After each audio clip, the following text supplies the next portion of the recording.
E3 2011. Starhawk for the PlayStation 3. We're talking about it. The game is here at E3, making a big showing, a grand debut, and you guys are showing us a little gameplay, specifically the single player. I know this is a big focus for this IP. So tell us a little bit about what we're going to be taking a look at here, Dylan. Well, so we've got multiplayer going on the show floor, but we wanted to show all your viewers single player right here. We get a lot of questions about that. You know, the last game we worked on was Warhawk. It was a multiplayer only game, but Starhawk has a great solo campaign. We wanted to make sure people got to see it. Our producer Harvard's actually playing through some of the solo campaign right now, and you can kind of see how we're interacting with the different elements in the game here. Kind of the narrator of the game, Cutter, is walking through the different engagement zones where the player can set up offenses and defenses. And he's basically telling the player, hey, these things are going to happen in these areas, but then we give the player a ton of freedom. We basically say, okay, here are all the tools that you can use. You've got turrets and bunkers and walls, and you can call in allies. You know, we just built right here a communications relay that summons in additional allies. And so that brings in AI bots that will fight alongside him. So every time a player plays this mission, it can play out a different way because they can build up their scenario a ton of different ways. It's you know, part shooter, part RTS, part tower defense. It's got, you know, elements of even, you know, Plants vs. Zombies in it. That thing right there that he just grabbed was some hidden salvage. Throughout the solo campaign, there are hidden build and battle parts that players can find, and when they find them, they can build them. So there's a lot of little things that the player can uncover along the way. Yeah, this build and battle mechanic is core to what Starhawk is all about. It exists both online and off. But speaking specifically to the single-player campaign, talk a little bit about, of course, coming off of Warhawk, which was a multiplayer-only title. Why is it so important to build up this single-player experience in a day and age where a lot of people are focused on multiplayer exclusively? Right, and don't get me wrong, you know, we spend a lot of time and we focus on multiplayer. Multiplayer is the core, and you know, the publisher loves to say that's the legs of the product, right? But the solo campaign does a number of things. It helps players understand the universe, the systems. But one of the things that we found in our focus testing was that in a really well-crafted narrative, you let players really grok and I just said grok. I love that word. Thanks. You can really get them to understand the weapons, the systems, and the mechanics before feeling like they got to go online and just get ravaged by faceless players. Right. And in Starhawk, players can level up in the solo campaign, get familiar with the game, unlock some of the skills, and then get comfortable and then go online. So you highly recommend then that when people get this home, that they have the opportunity to experience the single-player campaign all the way through before embarking on their online. Absolutely, and I guarantee a ton of players like myself will not do that, because if I get a game, it's like, bam, multiplayer, and I go right on. Yeah. But there are a lot of players that are going to want to learn more about the universe, more about the story. And, you know, as you can see here, you know, he's building up a set of defenses in one particular way. But the cool thing about Starhawk is a player can replay this mission, get additional XP and additional bonuses by playing it a different way. You know, he may want to attack purely from the ground, or build launch pads and take to the sky and engage mostly in air combat. Yeah. Well, obviously, you know, at this junction, you just go down to E3 and you'll notice it's a very sequel-driven industry. So, as a developer, talk a little bit about the fact that this new IP affords you the opportunity to do a lot of things, to innovate within the gameplay space. What were those goals going into this project? Yeah, I mean, that was giga huge. I mean, you've got the shooter genre, which is stacked, right? And you've got killer games like Killzone and Gears and Halo and Battlefield and Call of Duty. And so there's so many shooters, we really felt like in order to stand out, we needed to try to do something new. And that's why we ended up, you know, creating our kind of space western environment that you've got here. We created a really unique hero character, and build and battle is a really fresh mechanic just to try to do something new. We think the shooter genre really needs kind of a hot injection of that kind of stuff. Absolutely, but who is this game really targeting in terms of the style of player? Because it does offer, you know, I would say light RTS elements that are very influential on the gameplay around you, but also, I mean, it's action at its core, correct? Absolutely. I mean, its focus is shooter, absolutely. But it has, I think I read in the media one of the interesting analogies was, think of it as a shooter, but with some really great abilities that allow you to build structures. Right. And that's the kind of thing. It's not, you know, click and mine gold and harvest this and queue that or whatever. It's very, very fast-paced. And that's critical to make sure it's a shooter. Actually, when we were developing it early on, we did a lot of focus testing, as you always do with new games. And we always made sure that we focus tested people who love shooters but never played Warhawk, and people who had played Warhawk. So we could always make sure we were getting our core fans a game they'd be excited about, but we could also broaden our appeal to some of the bigger shooter demographic. And so what we found was a lot of shooter players, even if they never played Warhawk, were really looking for something new. You can jump into Starhawk, you'll grab the controls and play it and run and gun, just like you can with any other shooter.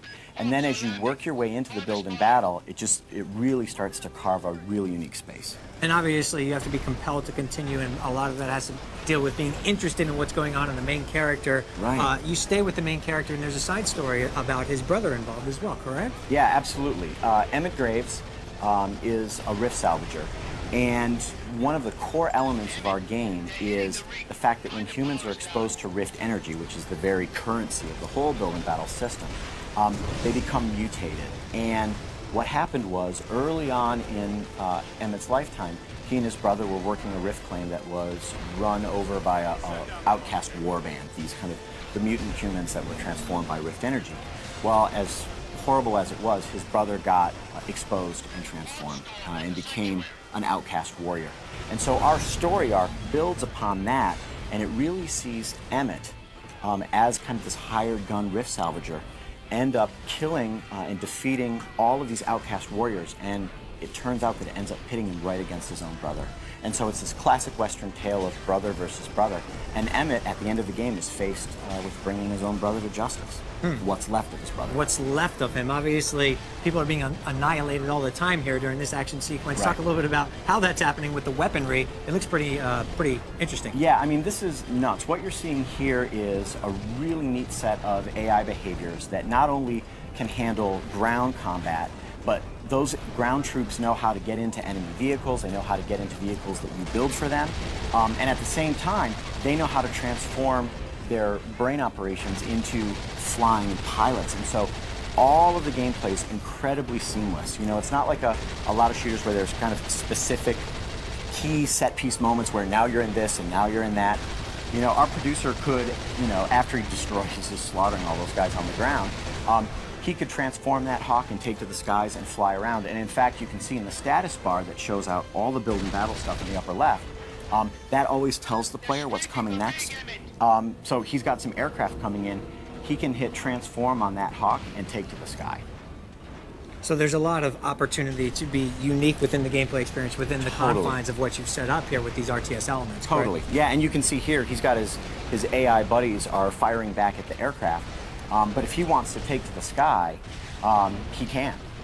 So is there, within that, is there an ability to have more of a defensive type of posture or offensive, or is it 100% up to the player? It's really up to the player. A huge maxim that we've had on the entire development of Starhawk is allow the player choice. Yeah. And that's kind of our response to where the shooter genre is at right now. Someone just got taken down there. Yeah, he did. Well, what's interesting, he built it's one of the heavier turrets, a beam turret. It's great against anti-air, and an AI guy is using it to attack air units. Yeah. And this mission, you can play all of these missions a ton of different ways.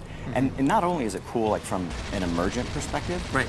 but we found that quite honestly, not everyone likes to fly, or not everyone likes to drive vehicles. And so we tested this game against a bunch of different players and found some people just like to be on the ground. Yeah. Some people love to fly. So we're really trying to get a big, broad audience with all the systems. We're seeing the flying sequence there, and let me ask real fast. I mean, Warhawk, obviously, when it was released and announced, one of its big features was touted the 6-axis control, which is not included in this game, correct? Talk a little bit about why. Yeah, we're not.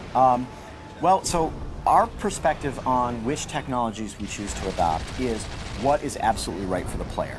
And what we found is, based on our data, a large percentage of the players didn't use 6 axes. You know, it's a fun, buttery control, but the gameplay in Starhawk doesn't match itself as well. And so based on that, we said, you know, we're going to spend our development resources on other areas that are going to hit a majority of players. All right, I believe we have some questions for you on Twitter. Justine, what do we got? We have one from Yosef87, and they're asking, would you consider this game an action shooter or an action strategy? Remember Brutal Legend? Well, you know what? We often talk about Brutal Legend, and in fact, we talked with Tim Schafer at the Sony party, or at the Sony press conference last night.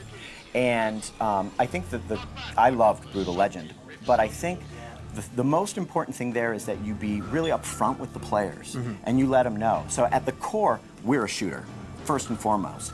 But we're showing players how our building elements are integrated right from the get-go. You know, all of you guys that were there at Austin for our unveil got to see how Build and Battle integrated right from the get-go. And so it felt immediately integrated, even from the core product to all of our marketing positioning. More questions, Justine? Yes, we have one from James V, and they're wondering, will we be able to pilot Starhawks in pure space combat? Pure space combat. Of course. That's one of the things that our art team has an amazing looking space environment. And it looks really good, and so the Sony marketing guys and PR guys are like, well, that's an asset. We're going to wait to unveil it, but it looks awesome. And there are certainly great space environments. I would love to describe a little bit more, but Build and Battle. I will answer one question that always comes up, and that is, can you still build in space? And the answer is absolutely yes. There's still ways to build your structures while you're flying around in space. We got time for one more question, Justine. Perfect. We got one more from Jared F. Will the game be even more customizable than Warhawk was? If so, how much more? So short answer, hell yes. So in Warhawk, you could customize, a couple things on your character. In Starhawk, you can adjust all kinds of different things, from boots to lower legs to arms to face to everything. And everyone in Starhawk, all 16 players on one side and all 16 players on the other, all 32 players can be completely unique, and all the vehicles can have a unique paint scheme. And in Warhawk, we only allowed you to put a paint scheme on the aircraft. All right, it's sounding great. Do we have a release date on Starhawk? I am told to say 2012. 2012. So, right. Sometime it's like the apocalypse window, right? That's where all the great products are launching. Well, look forward to it then. We appreciate your time very much.